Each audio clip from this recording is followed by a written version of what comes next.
Et donc, dernière partie de la question de cours, deuxième partie de la question de cours. Donc, on doit rappeler d'abord la définition d'une application linéaire entre deux espaces vectoriels E1 et E2.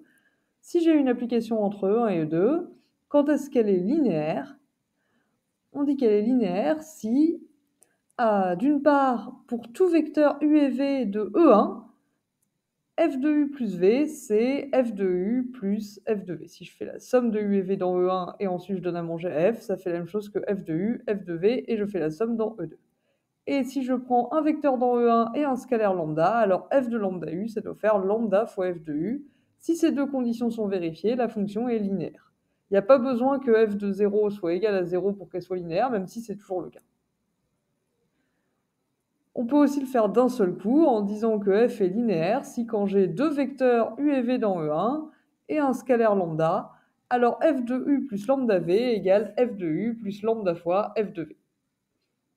Les deux définitions sont équivalentes. Deuxième chose, c'est qui déjà, quand on a une application linéaire de E1 dans E2, c'est quoi qu'on appelle kerf.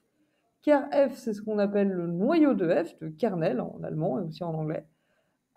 Kerf, par définition, c'est l'ensemble de tous les vecteurs de E1